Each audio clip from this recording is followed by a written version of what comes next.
Welcome to three born talkies. आज जो movie के बारे में मैं आपको बताने जा रही हूँ वो एक चाइनीज रोमांटिक मूवी है जिसका नाम है समवेयर ओनली वी नो। तो चलिए आज की एक नई मूवी के सफर पर। मूवी की शुरुआत में हम प्राग के एक यूनिवर्सिटी में स्टूडेंट्स का इंटरव्यू देखते हैं जहाँ हमारी मूवी की हीरोइन जिन भी थी पर उसे पता ही नहीं था कि उसे क्या बोलना है। वो 1 मंथ पहले प्राग आई थी क्योंकि उसकी दादी की डेथ हो चुकी थी और उसी के सामान में उन्हें प्राग के कुछ पेंटिंग्स एंड ड्राइंग्स दिखे थे, इसीलिए इस सिटी के बारे में ज्यादा जानने के लिए वो यहाँ आई थी। प्राग आने के बाद उसका उसके फियांसे से ब्रेकअप हो गया था जो कि बार बार उसे अभी कॉल कर रहा था पर जिन उसका कॉल नहीं उठा रही थी। दूसरी तरफ हम हमारे मूवी के हीरो पेंग को देखते हैं जो कि एक बैंड में वायलिन प्ले करता था। उसे एक बहुत अच्छा ऑफर मिलता है पर वो किसी रीजन की वजह से उसे एक्सेप्ट नहीं करता। अब जिन प्राग में अकेली थी इसीलिए वो सारे एडवेंचर्स करने का सोचती है। वो एक लिस्ट बनाती है जिसमें बंजी जंपिंग, 1 नाइट स्टैंड जैसे काम लिखे होते हैं एंड वो ये सारी चीजें करने वाली है। एक दिन जिन जब एक बार में एंजॉय कर रही थी तो उसे वहाँ पेंग मिल जाता है एंड दोनों एक दूसरे से इंट्रोड्यूस होते हैं। जिन ने बहुत ज्यादा ड्रिंक कर ली थी इसीलिए वो अपना घर का एड्रेस भी नहीं बता पा रही थी, इसीलिए पेंग उसे अपने घर लेकर जाता है। सुबह उसे पेंग की एक छोटी सी बेटी उठाती है। घर पे पेंग, उसकी बेटी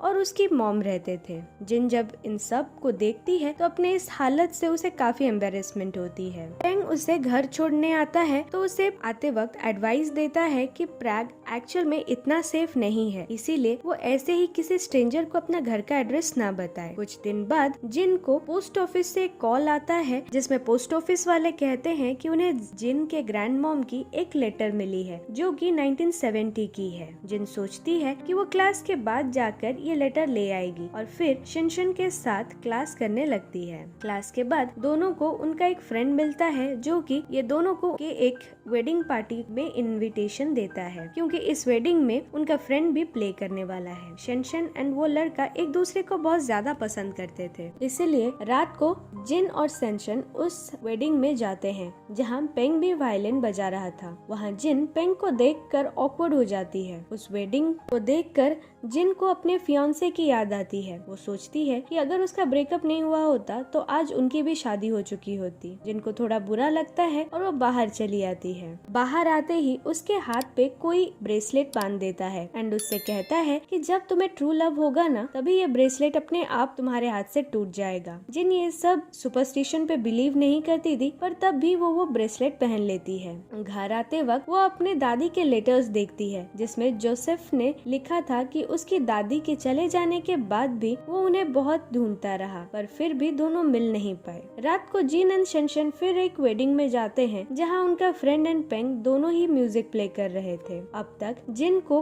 पेंग बहुत अच्छा लगने लगा था। शिनशन एंड जिन दोनों मिलकर ये दोनों लड़कों को आपस में देखकर तारीफ करने लगते हैं एंड फिर कुछ देर बाद जिन वहाँ से जाकर एक अकेले बेंच पे बैठ जाती है। वहाँ फिर पेंग भी आ जाता है कि उसका मूड लाइट करने की कोशिश करता है। वो उससे कहता है कि एक्चुअल में हम जैसे हैं हमेशा वैसे ही रहेंगे। हम जितना भी ट्राई कर ले पर अंदर से चेंज नहीं हो सकता। हमारे इमोशंस वैसे ही रहते हैं और ये इमोशंस 1 नाइट स्टैंड करने के बाद भी नहीं खत्म होगा। ये सब कहकर वो थोड़ी जिन के साथ थोड़ी मस्ती करता है और जिससे जिन फाइनली थोड़ी चीयर अप हो जाती है। फिर जिन पेंग को जोसेफ का लेटर देती है और कहती है कि ये उसके बॉयफ्रेंड का है और उसे पढ़ने को कहती है पर पेंग लेटर में देख लेता है कि लेटर 1970 का है और फिर भी वो पढ़ता है कि जोसेफ ने लिखा था कि उसने लेक्सन को 30 इयर्स से नहीं देखा। वो जब गई थी तब उसके नेक्स्ट ईयर ही जोसेफ की वाइफ सारा की भी डेथ हो गई। जोसेफ अभी भी जिन के दादी को बहुत ज्यादा याद करता है और उसे मिलने की विश में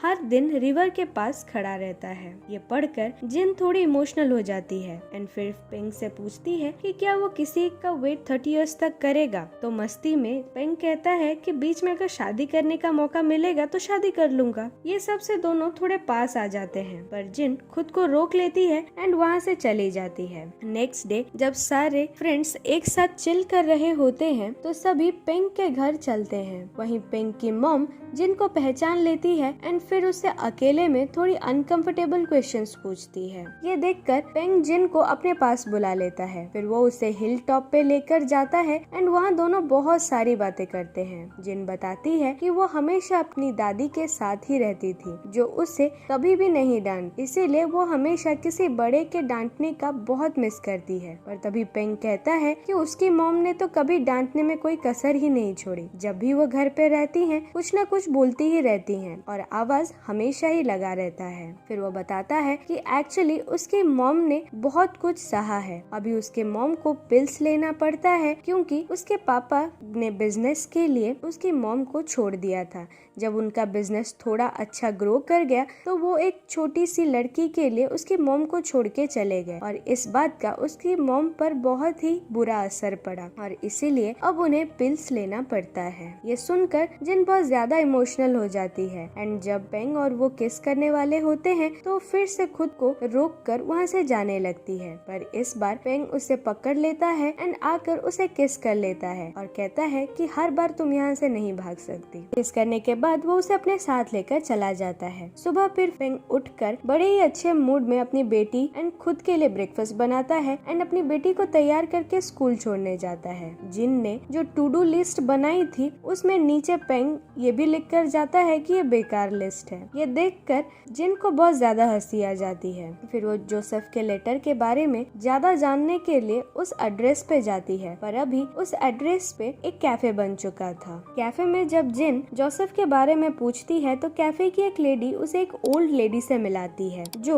जिन को बताती है कि वर्ल्ड वॉर के टाइम जोसेफ एंड उसकी वाइफ यहाँ रहते थे, पर फिर वो यहाँ से चले गए। यहाँ जिन को पता चलता है कि उसकी ग्रैंड मॉम ने जोसेफ से कभी शादी नहीं की थी, बल्कि उनकी वाइफ तो कोई और थी। ये सब जानकर जिन को बहुत ज्यादा ही बुरा फील होता है। उसे बार बार अपनी एक्स की याद आ रही थी, इसीलिए वो पेंग को कॉल करती है, पर पेंग का फोन साइलेंट था इसीलिए वो फोन नहीं उठा पाता। फिर वो डायरेक्टली पेंग के घर पहुंचती है एंड ये सारी बातें पेंग को बताती है। पेंग उसे समझाता है कि हमेशा लवर्स की लाइफ आसान नहीं होती, कभी कभी डिफिकल्टीज भी बहुत सारी झेलनी पड़ती है। जिन सोचती है कि अगर लव में इतना ज्यादा पेन है तो उससे अच्छा कि प्यार करे ही नहीं। एक्चुअल में जिन की जो दादी थी वो उसकी बायोलॉजिकल दादी नहीं थी, वो उसके दादाजी की बहन एंड आज उसे पता चला कि उसकी दादी ने कभी शादी क्यों नहीं की। फिर हम पास्ट में चले जाते हैं जहाँ हमें जिन की दादी लेक्सिन को देखते हैं। प्राग में उसे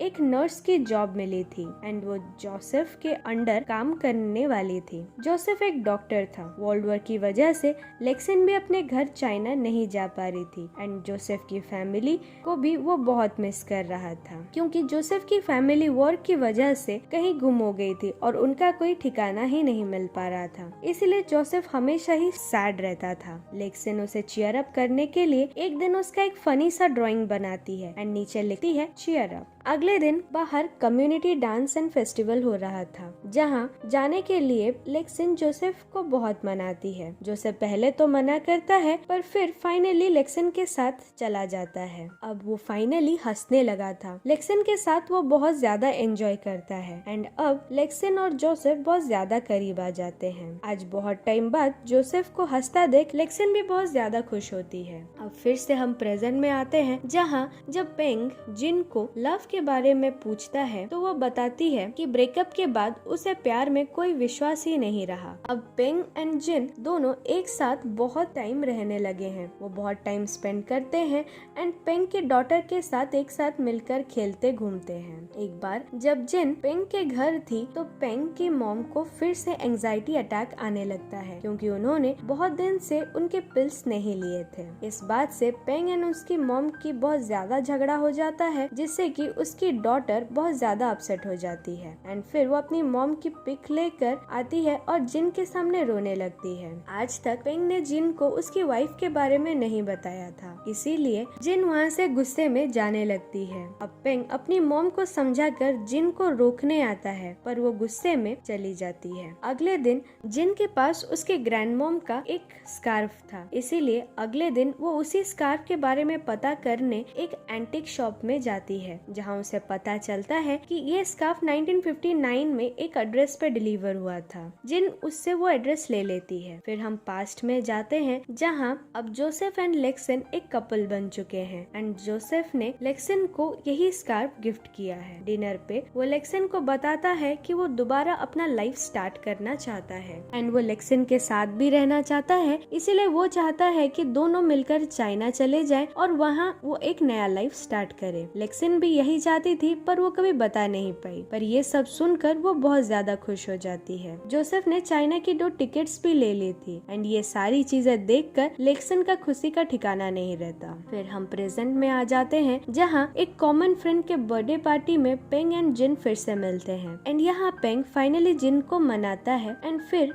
बताता है कि वो और उसकी वाइफ कैसे मिले। वो जिन को बताता है कि उसकी बेटी एक वन नाइट स्टैंड का ही नतीजा है। पेंग एंड उसकी वाइफ ने कभी शादी ही नहीं की थी। जब उसकी वाइफ ने इस बच्ची को अपनाने से मना कर दिया तो पेंग ने एज फादर उसकी देखभाल की एंड आज तक उसका केयर लेता है। उसकी बेटी ही उसके लिए बहुत ज्यादा इम्पोर्टेंट है। ये सब सुनकर जिन को भी सारी चीजें समझ आ जाती है। अगले दिन पेंग जिन को लेक्सन के बताए स्टैचू के पास लेकर जाता है जहाँ जोसेफ एंड लेक्सन ने प्रॉमिस किया था कि अगर वो कभी भी अलग हो जाएं और उन्हें एक दूसरे से कांटेक्ट करना हो तो वो यही स्टैचू के नीचे आएंगे। ये सब सोचकर जिन इमोशनल हो जाती है तो पेंग उसे हग कर लेता है। वो दोनों बहुत घूमते हैं और जब एक रेस्टोरेंट में जाकर खाना खाने जाते हैं तो वहाँ लेक्सन का एक्स बॉयफ्रेंड आ जाता है। पेंग उन्हें थोड़ी देर अकेला टाइम देने के लिए वहाँ से चला जाता है। फिर जिन का एक्स उसे बताता है कि उसकी दादी ने मरते वक्त उसे कहा था कि वो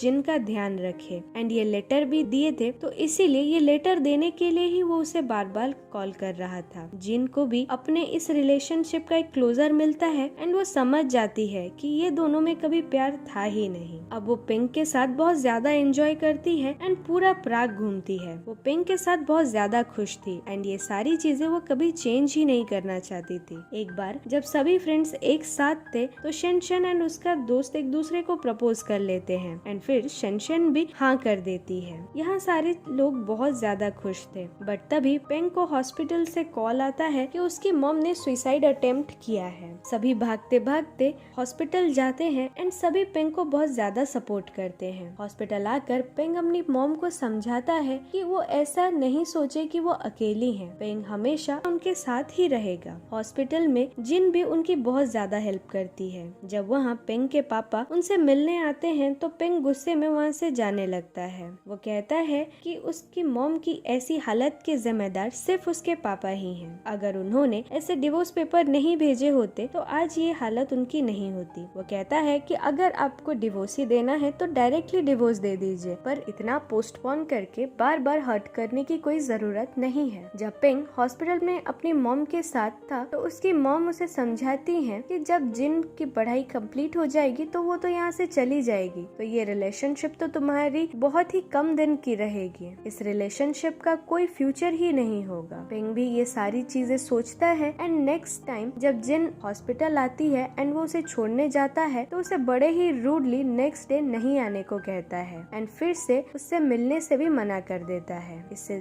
जिन बहुत ज्यादा सैड हो जाती है एंड बहुत हर्ट भी होती है। पेंग उसे छोड़ने के बाद बहुत रोता है। उसे सिर्फ जिन के साथ टाइम स्पेंड किया हुआ मोमेंट ही याद आता है। वो एक टनल से पास कर रहा होता है जहाँ कहते हैं कि इस टनल में जो भी विश मांगते हैं वो पूरी हो जाती है, तो पेंग सिर्फ जिन को ही विश करता है। उसके बाद से ही पेंग जिन को बहुत ज्यादा ही इग्नोर करने लगता है। जब पेंग अपने फ्रेंड से मिलता है तो वो भी उसे समझाने की कोशिश करता है कि जिन और पेंग तो एक दूसरे को पसंद करते हैं, पर फिर भी ऐसा एक दूसरे से नहीं मिलने की वजह क्या है। वो उसे कहता है कि जो भी इशू है उसे रिजॉल्व कर लेना चाहिए। दूसरी तरफ जिन पेंग को बहुत ज्यादा याद करती है। कुछ दिन बाद जिन की पढ़ाई भी कंप्लीट हो जाती है एंड पेंग और जिन उनके एक फ्रेंड की शादी में मिलते हैं। यहाँ जिन पेंग से मिलती है, उससे पूछती है क्या अब भी तुम्हें बात नहीं करनी है। फिर पेंग उसे कहता है कि तुम्हारी पढ़ाई खत्म हो चुकी है ना, तो तुम यहाँ से चली क्यों नहीं जाती। अगले दिन घर वापस जाने से पहले जब लेक्सन की बताई स्टैचू के नीचे जिन और पेंग गए थे तो पेंग ने वहाँ जिन से प्रॉमिस किया था कि वो उसे हमेशा उसके साथ रहेगा एंड कभी भी अगर वो बिछड़ गए तो यहीं मिलेंगे। अगले दिन घर वापस जाने से पहले जिन वही स्टैचू के नीचे आती है एंड फिर एक वीक बाद हम जिन को जोसेफ के फ्यूनरल में देखते हैं, जिसे हमें पता चलता है कि जिस दिन वो स्टैचू के नीचे गई थी वहाँ उसे जोसेफ मिला था। जिन ने लेक्सन की वही वाली स्कार्फ पहनी थी, इसीलिए जोसेफ ने उसे पहचान लिया था।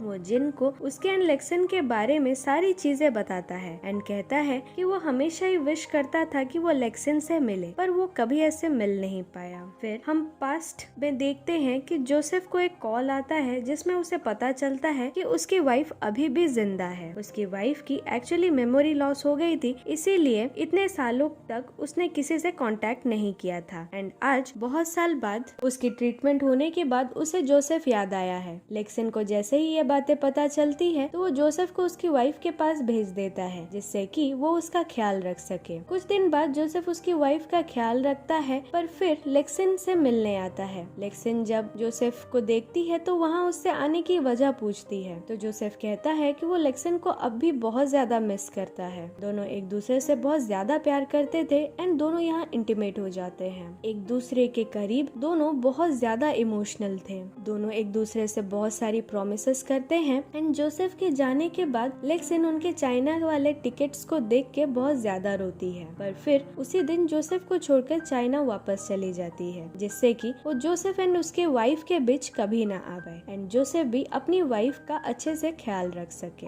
अब हम फिर से प्रेजेंट में आते हैं, जहाँ पेंग को जिन एक वीक बाद एक मैसेज करती है एंड कहती है कि अगर तुम्हें मिलना है तो आ जाओ। पेंग को लग रहा था कि अभी तक जिन जा चुकी होगी, पर जोसेफ के फ्यूनरल के लिए जिन अभी तक रुकी थी। पेंग उससे मिलने के लिए सीधे उसके घर जाता है, पर वहाँ वो नहीं थी। यहाँ से वो सोचता है कि वो सिर्फ स्टैचू के पास ही गई होगी, तो इसीलिए वो भागते भागते वही स्टैचू के नीचे जाता है एंड वहाँ जिन बैठी थी। जिन उसे बताती है कि वो आज चली जाएगी एंड उसने ये भी नहीं सोचा था कि पेंग उससे आज मिलने आएगा। पेंग वहाँ जिन को अपने दिल की बात बता देता है एंड उससे रिक्वेस्ट करता है कि प्लीज तुम रुक जाओ। ये कहना तो सेल्फिश होगा, बट मैं तुमसे बहुत प्यार करता हूँ। मैं तुम्हारा हमेशा ख्याल रखूंगा, तुम्हारे लिए ब्रेकफास्ट भी बनाऊंगा, खाना बनाऊंगा, हर चीज करूंगा, पर तुम रुक जाओ क्योंकि तुम्हारे बिना मैं अधूरा हूँ। जिन ये सब सुनकर बहुत खुश थी, पर उसे थोड़ा ही टॉन्ट मारने और मजाक मजाक में उसे अनोइंग कहकर मारने लगती है। और तभी जिन का वही ब्रेसलेट जो उस दिन उस इंसान ने उसे पहनाया था वो गिर जाता है। इसका मतलब पेंग ही उसका ट्रू लव है। ये देखकर दोनों एक दूसरे को किस कर लेते हैं और यहीं हमारी मूवी खत्म हो जाती है। सो फ्रेंड्स, अगर ये मूवी आपको पसंद आई तो लाइक और कमेंट करें और ऐसी ही मूवीज आगे देखने के लिए हमारे चैनल को सब्सक्राइब करें। Bye bye.